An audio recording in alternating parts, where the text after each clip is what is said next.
Hey guys, Mohan Pobera here, and today I'm going to share with you some of the biggest lessons I got from Dan and Pena. And this is part 3. Let's get to it. So, hey, welcome to my channel. My name is Mohan Pobera, and if you're new to this channel is all about how to buy existing, established businesses with existing management team in place.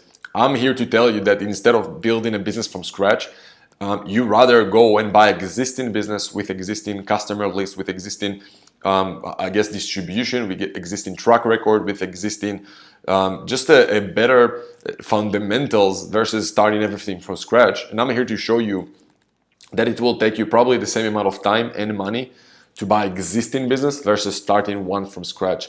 Most startups fail. I'm here to show you that you rather buy existing one, and even if you have existing business already, your best way to grow isn't by doing more sales and marketing at some point, but it is to go and grow by acquisitions, to go and buy your competitors, to go and buy businesses that have some kind of synergies and complementary services to yours. And I'm here to expand on that, share with you my mistakes, my lessons, my journey in this space over the last few years, and just document everything I'm doing. My agenda is that I know the more I'll help you for free, the more you'll want to work with me, and I just want to do more deals. So you'll have then, for some of you, you have the option to watch my back while me and my team do deals, and you can then partner with us as partners 50-50, and we can all get the best out of it. So if you didn't yet, subscribe to the channel, like this video, comment below, let me know if you have some thoughts or ideas, or how did you even hear about me. But today we're going to expand on some of the things that I have learned from going to the castle with Dan Penny a few years ago, and from some of the things that you can find online for free. I mean, at the end of the day, it's the same content, but when you meet Dan in person, it's just more cool, I guess, to learn from someone face to face. And today I'm going to expand on some of the lessons that I've got from some of his Pena-isms list, let's say. Now, it's interesting to see that most of the lessons that you're getting from Dan is about mindset. And you find out that in the end of the day, to be successful in life, it's literally 80% mindset and only 20-30% of skills and strategies. And this is what the castle is all about, is to literally, and just his content in general, is to show you, hey, everything you think that isn't working for you is in your head. All of your mistakes is in your head. But today I want to dive into one very specific lesson, which is the more you investigate, the less you have to invest. Let's dive into that and really explain to you what that means. It's a very, generic concept, but there's lots of nuances involved into that. So with the more you investigate, the less you'll need to invest. We're talking here about the word of deal making, of buying businesses. So what kind of things you need to invest? It can mean everything. Everything from, if you want to take it from the first steps, it's about who are your partners? Do you know who are your partners? Are your partners really going to help you? Like I see many people try to get retired people as their chairmen. I mean, yes, if you have existing business experience and you already did few deals and you just want to have a chairman with experience to have a better track record or name, that's cool. But if you don't have the experience to buy those businesses, having someone as a chairman without really helping you, even if it's just one call a week or a month, is it really going to help you? So you really need to investigate before you offer the chairman position to anyone or a partnership position to anyone, is how much help are you going to get from him?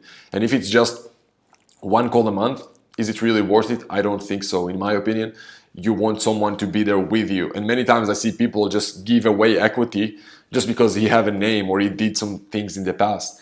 Guys, that won't get you results. Having a name on your board is cool. I guess it can open some doors, or maybe even, it's not about opening doors, it's more about your certainty about opening doors. And you'll find out eventually that you can open doors anyway if you have the certainty and confidence, and the people around you are just there to give you that confidence. And I see people just give away equity for free just because they didn't investigate exactly who the people they bring in and what value they can add to them. And if you want to talk about more steps during the process of buying businesses, it's everything. You need to investigate everything. You need to know your business better than anyone else. It's about, okay, now you have a team. How do you find businesses? Do you really investigate the businesses that you talk to? I see too many people who get accountants and lawyers on success fees and they think they got it, they got their team. But they don't really investigate the deal before, sorry, that noise, no idea what, those motorcycles. But anyway, let's get back to it. I see too many people who bring in accountants and lawyers to do their due diligence, but then they forget that they need a way to investigate those deals before they get to the accountants and lawyers. Because Big Four firms will do the due diligence on deals only after you sign an LOI. My question to you is, do you know if a deal is a good deal before you get to a point of LOI? Because I see people just making random offers. They say, okay, I heard that I need to make offers on anywhere between 2 to 5 times multiples of EBITDA. And I'm like, cool, yeah, that's probably the range. The question is, let's say you just made an offer on 4 times EBITDA and the deal got accepted. Do you know if that deal is a really good deal? If you can actually finance it, if the cash flow can cover debt service, if the ratios of debt and equity can make sense in that deal? If you don't know that, I mean, you can lose a lot of money because you just made an offer, you got the LOI signed, then you bring your accountants and lawyers. Yes, maybe you need to pay them only if the deal closed, but what if the deal won't close? What if during due diligence they tell you, hey, look, the deal is shit. I don't know why you made that offer, but yeah, you don't need to pay me now, but you need to pay me in the future. So you basically destroy it to yourself. You think that you investigated enough, but you didn't, because you didn't do enough investigation on a deal before you even made an offer. And most people who talk to me, they don't even know if the deal is a good deal. They don't have any financial background. And you don't have to, but you need to have someone in your team who can understand that. You need to have someone in your team who understands numbers. And if you don't have that, you can get screwed. And every mistake in this space can cost you a small fortune if you don't know how to investigate those things. Now with investigation, it's also investigation of the deal.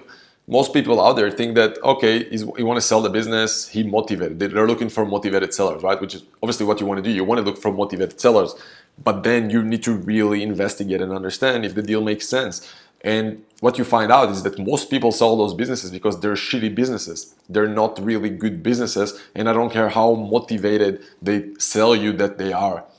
Most businesses, like there's a deal we're about to close right now. It's on the paper, it looks like a really good deal, but when we started the due diligence and the really understanding of the numbers, we see that, okay, the owner really want to sell us the business, but then we find out that there's 2 main clients who might not renew their contract for the next year. So when we really got into the numbers, we realized that there's a big chance that you want to sell us the business as soon as possible before someone will realize that those clients won't continue with her. So unless you understand those little nuances and small things in the deal, I mean, we can pay her much more money if we didn't know that, if we thought, hey, okay, those clients are going to stay anyway. Now, when we figure it out, when we did our investigation, we now can understand, okay, those clients might want to renew their contract, so we need to change the deal, and maybe instead of paying her X amount, maybe pay her less, and then have an earn-out option where we only pay her whatever she wants, only if and when those clients renew their contracts. And if you don't have a system and a process and a team to understand that, like I said again, you can get really screwed. So remember, the more you investigate, the less you'll need to invest and the less money you'll need to lose. And I think this is one of the biggest lessons you can get. It's a very broad sentence, but there's so much into it. Like literally throughout all the process of buying a business, this is probably one of the most important things. Like always investigate. And if you investigate it once, investigate again and again and again and again. And the more you investigate, the less you'll need to invest. So that's the first lesson. I think let's get into another lesson. The next lesson is, so the second lesson for today is dream big and dare to fail. What that means, right? So first of all, and I mentioned that in the last video, in the castle, one of the main exercises, like literally you take like half a day for that, is to write your goals, write affirmations, and then delete them and write your goals 10 times bigger. So that's the first one, right? Dream big. But I think in that sentence, in that Penaism sentence, is the second part, which is dare to fail, which is, I think, is as important as the dream big. Because what I see happens a lot, which happened to me a lot as well, is that I have this huge goal, but then I'm like, first of all, I'm not sure what are the first steps that I need to take because I'm too overwhelmed. Okay, I want to be a billionaire. Cool. Everyone can write to themselves, I want to be a billionaire. I write my affirmations, I read them daily, but what's now? We actually want the results, right? We don't want to go to the streets and say, okay, yeah, I have a dream to be a billionaire. Cool. What are the actions you're going to take to achieve those goals, right? So that's what we want to focus on. But then what comes here is dare to fail. And if you're afraid to fail, there's no way you'll be successful. I think one of the most important things in life and in business and in general is to be okay with failure, is to accept failure and to be really okay with that and literally progress your way to results or fail your way to results. And there's a sentence that I really love that says imperfect action will take no action every day. And the more you fail, the better. The faster you fail, the better. Like at this point in my life, I try to really fail as much as I can. I know that if I'm not failing enough, I'm not progressing enough. I know that if I'm in my comfort zone and everything feels too good, like, okay, this worked okay, I'm just not progressing well enough to my potential, and I just can't look myself in the mirror if I'm not failing. Like even those videos, like you'll see some of my other videos, they're shitty, the quality, the camera, the audio, but I was like, you know what, fuck it, I want to do it. I see myself doing those videos even 10 years from now. So whatever, what do I even care if some of the videos now won't work? I still feel like I add value, and even if they won't work, that will be a lesson to other people to watch the progress. Let's say in 5 years from now, when maybe I'll have a crazy videos and I don't know what, right? So for me, I just realized, okay, this is what I want to do. I want to be in the space of doing videos, and I'm going to put some time every week. I'm going to put 3 hours in my schedule where I'm going to write myself some titles, and I'm going to talk about those titles for 3 hours and split those videos into 7 videos and post them daily. Whatever it takes, I don't care if it's good or not, I'm going to do that. And I accept failures. Like my first videos are shitty. Maybe you think that this video is shitty still. I don't know. For me, it's like, cool, whatever. I don't know. I'm doing whatever I can at this point. Obviously, I can progress things better and maybe bring a professional. I don't know. I have someone editing my videos now, but maybe I can pay double the amount for a professional editor, or someone who will put more music and titles or whatever, some bullshit like that. Maybe I can do that. At this point, I don't think it matters. I think it's more about the value that I bring. And correct me if I'm wrong. Tell me in the comments below. You think that if I'll have more, I don't know, text or videos or cool images or drones flying around like I see in other channels will make it better? I don't know. I think that for me, if I wanted to see some channel, I wanted the nitty-gritty of things. I wanted the actual content that will lead me to take actions and get results. I don't care about the background or shit like that. And then maybe I'm wrong, and maybe eventually some of you will tell me, hey, I'd love to see more quality in your videos, and I might change it. But for now, I don't care about failing my way forward, if that makes sense. Now, one of the most important things with failing is to make sure that you have a system to know how to adjust yourself. So one of the big things I see with people is, okay, let's say they dream big, they take a lot of action, they even fail, which is great. They're moving forward. No matter what, they're moving some kind of forward. The biggest problem that I see with people is they don't find a way to adjust themselves. And one of the reasons that they don't know how to adjust themselves is that they don't have a partner or a mentor watching themselves literally all the time. I know that personally, if I want to grow as fast as I want, I need a mentor watching my back every day. Like with my food, I want someone to give me my macros and make sure I'm eating the right food every day, and maybe working with me every day, working out with me. And same with business. And if you don't have that person behind you to tell you, hey, I saw that problem already, just change a little bit here and change that a little bit, and that's all you need to do. You're going to screw yourself out because you're going to do things again and again and again and make the same mistakes. So you want to have people to watch your back. And if you want me and my team to watch you and keep you accountable, me and my team combined did more than 300 deals. We can watch your back. We can teach you our process. So all you're left with is to just go out and take massive action.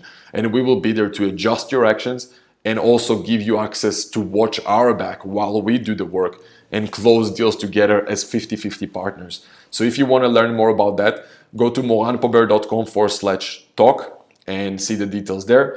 Otherwise, I hope you enjoyed this video, guys. Like it, subscribe if you didn't yet, and hit the notification button so you won't miss any new videos. I'm posting daily, and see the description below if you didn't yet. Send me your questions, your biggest questions, and I'll make sure I'll create videos on those topics. That's how I get my ideas for videos. So see in the description below and join our free business buying mastermind if you didn't yet. That's it for today, guys. I hope you enjoyed it, and I'll see you soon.